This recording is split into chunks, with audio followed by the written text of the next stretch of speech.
छोटे बच्चों को दस्त आने की समस्या लगी रहती है। कई बार उनकी पॉटी में हरी पॉटी आती है, झागदार पॉटी आती है।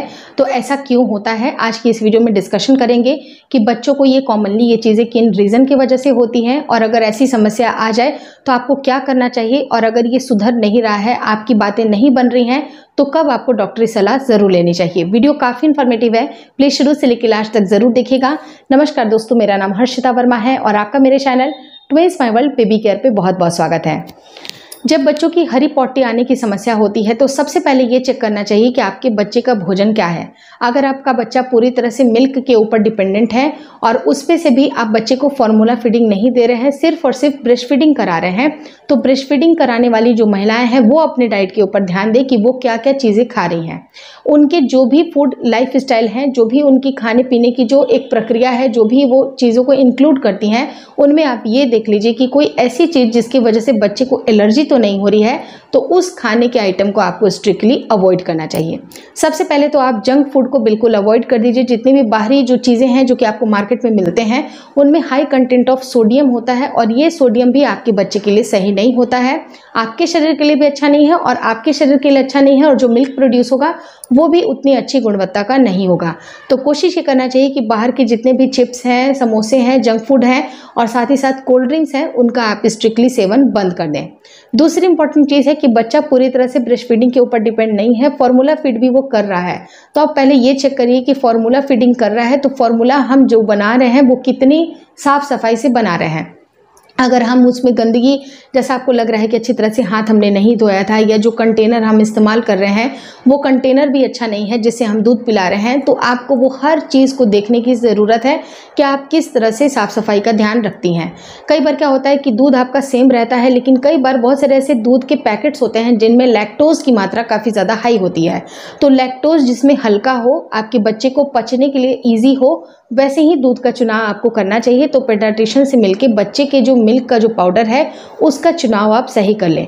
या तो बहुत सारे केसेस में ये होता है कि आप बच्चे को ब्रेस्ट फीडिंग भी करा रही हैं और फार्मूला फीडिंग भी करा रही हैं, तो जब ऐसा केस बन रहा है तो कुछ देर तक आपको फार्मूला फीडिंग को रोक देना चाहिए और अपने ही मिल्क के ऊपर ज़्यादा से ज़्यादा डिपेंड करना चाहिए, क्योंकि आपको पता है कि जो चीज़ें मैं हेल्दी खा रही हूँ वो हेल्दी चीज़ें आपके थ्रू बच्चे को पास ऑन होगी। तो इन सारी बातों का आपको बेसिकली ध्यान ज़रूर रखना चाहिए। अब जैसे बच्चा आपका 6 महीने से बड़ा है, अगर आपने बच्चे को सॉलिड्स देना स्टार्ट किया है, तब भी आप बाहर के जो सॉलिड फूड है उनमें आप देखिए कि किसी फूड आइटम से बच्चे को कोई एलर्जी तो नहीं हो रही है। अगर बच्चे को कोई एलर्जी नहीं हो रही है तो अच्छी बात है। कुछ और रीज़न फाइंड आउट करने की कोशिश करिए कि कहीं मौसम की वजह से ऐसा नहीं हो रहा है, कहीं दांत निकलने की वजह से ऐसा नहीं हो रहा है, मतलब हर चीज़ वो पॉसिबल रीज़न आपको ढूंढना है। और अगर आपको कुछ ऐसे फूड आइटम का पता चल जाए जिसकी वजह से बार बार बच्चे को ये चीज़ें हो रही हैं, तो आप उसको अवॉइड भी कर सकते हैं।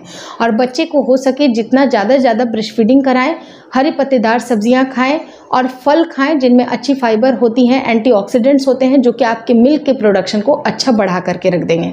तो ये सारी चीज़ों को आपको ध्यान में रखना है। लेकिन हरी पॉटी आने की समस्या बेसिकली बच्चों को 2 रीज़न से होती हैं। पहली होती है अगर बच्चे को दांत निकल रही है, उस टाइम पे भी हरी हरी बच्चे पॉटियाँ कर देते हैं, वो एक बहुत ही कॉमन रीज़न होता है। लेकिन अगर ये रीज़न नहीं है तो मेक श्योर करिए कि जो माँ है, जो वो दूध पिला रही हैं, उनके भोजन में कहीं आयरन की कंटेंट ज़्यादा तो नहीं हो गई। अगर आयरन की वो टैबलेट्स खाना स्टार्ट उन्होंने कर दिया है तो कई बार आप देखिएगा कि 2 से 3 दिन बच्चा भी हरी हरी पॉटियाँ करता है, जो कि बिल्कुल नॉर्मल है, क्योंकि माँ को भी प्रॉपर मात्रा में न्यूट्रिशन चाहिए। अगर वो न्यूट्रिशन उनको खाने से नहीं मिलती है तो एक्स्ट्रा सप्लीमेंट देने की भी आवश्यकता होती है, जैसे आयरन की, फोलिक एसिड की टैबलेट्स या कैल्शियम की टैबलेट्स, वो उनके शरीर में होनी चाहिए ताकि उनकी भी एनर्जी लेवल बनी रहेगी, तो अच्छा मिल्क का प्रोडक्शन होगा जो कि आपके बच्चे के लिए भी अच्छा होगा। तो आपको 2 से 3 दिन, आपने देखा होगा, नोटिस किए होंगे कि 2 से 3 दिन अगर बच्चा हरी पॉटी करता है और उसके बाद वो नॉर्मल हो जाती है, इसका मतलब कि वो चीज़ें बच्चे को सूट कर गई हैं। लेकिन अगर ये समस्या लगातार ये लंबे समय तक चल रही है तो आपको ये समझ जाना चाहिए कि बच्चे को ये आयरन का कंटेंट सूट नहीं कर रहा है। आयरन के टैबलेट्स या गोलियों की वजह से ये सारी चीज़ें हो सकती हैं, लेकिन इसके वेरियस रीज़न और भी होते हैं जो कि अनएक्सप्लेन्ड होते हैं। तो ऐसे केस में आपको डॉक्टर से मिलने की आवश्यकता है। तो सबसे पहले आप अपने डाइट को ज़रूर चेक करें। आप जो भी चीज़ें खा रहे हैं, खिला रहे हैं, वो कैसी होनी चाहिए, और साफ सफाई का भी अत्यधिक आपको ध्यान रखना ज़रूरी है। लेकिन आपको उसके पहले क्या करना चाहिए कि बच्चे को ORS का घोल आप ज़रूर दें। अगर बच्चा 8 से 10 बार पॉटी एक दिन में कर रहा है, इसका मतलब कि बच्चे को डायरिया हो गई है, दस्त लग गया है, तो ऐसे केस में आपको ORS घोल बच्चे को ज़रूर पिलाते रहना चाहिए, क्योंकि बच्चे के शरीर में पानी की कमी नहीं होनी चाहिए। और ब्रेस्ट फीडिंग भी आपको एक्सक्लूसिवली कराना है, बार बार कराना है। एवरी 2 आवर, एवरी 1 आवर आप ब्रेस्ट फीडिंग कराते हैं तो बच्चे के शरीर में जो पानी का कंटेंट है वो सही बना रहेगा। अब होता क्या है कि अगर बच्चे को दस्त के अलावा भी बच्चे की पॉटी में अगर झाग आ रहा है, तो ये समझने की आवश्यकता है कि माँ का जो मिल्क है वो बच्चे को प्रॉपर मात्रा में नहीं मिल रहा है। तो बहुत सारी माएँ ये बोलेंगी कि हम तो अच्छी तरह से मिल्क बच्चे को पिला रहे हैं, तब भी क्यों नहीं मिल रहा है। तो आपको ये देखने की आवश्यकता है कि जब भी अगर आप बच्चे को ब्रेस्ट फीडिंग कराती हैं तो अपना पहला दूध आप बच्चे को पिलाती हैं, लेकिन आपको कोशिश ये करना चाहिए कि ब्रेस्ट फीडिंग कराने से पहले आप हल्की फुल्की 1-2 मिनट की मसाज अपने स्तनों को ज़रूर करेंगे, ताकि आपके मिल्क का जो डाइल्यूटेशन है, कई बार क्या होता है कि जब अगर आप पहला मिल्क पिलाते हैं तो उसमें पानी की मात्रा ज़्यादा होती है, और असली जो पोषक तत्व जो गाढ़ा पीला दूध होता है वो बच्चे को नहीं मिल पाता है। तो बच्चे को पोषक तत्व देने की कोशिश करें, तो आप अपने ब्रेस्ट की मसाज अच्छी तरह से करने के बाद ही आप बच्चे को मिल्क ज़रूर पिलाएं। अगर आप पहले मिल्क पिलाते हैं तो उसकी जो पानी की जो ज़्यादा क्वांटिटी है वो बच्चे को चली जाती है, उससे बच्चे का पेट भर जाता है और झाग पॉटी आने की समस्या होती है। तो इन सारी समस्या से बचने के लिए आप सबसे पहले ये देखिए कि बच्चा आपका कितने टाइम पॉटी कर रहा है।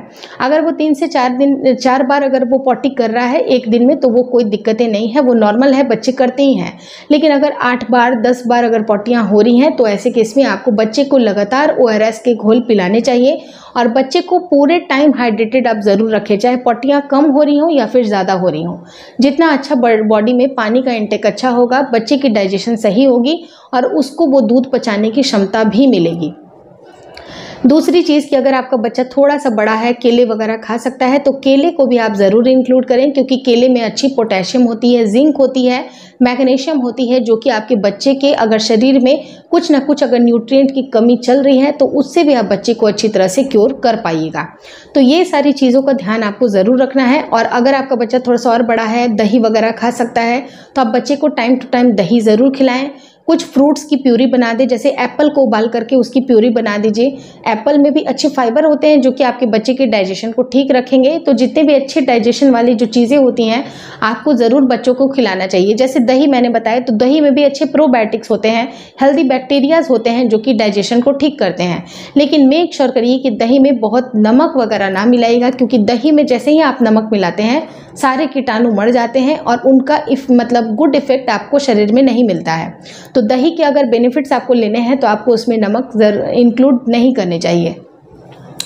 ये तो रही ये सारी बातें, लेकिन बच्चों को सब्जियों भी खाने की आदत डालना पड़ेगा आपको कि बच्चे सब्जियां ज़रूर खाएं। जो ग्रीन लीफी वेजिटेबल होते हैं आपके बच्चे के हेल्थ के लिए अच्छे होते हैं, तो आप बच्चे को इंक्लूड ज़रूर कर सकते हैं।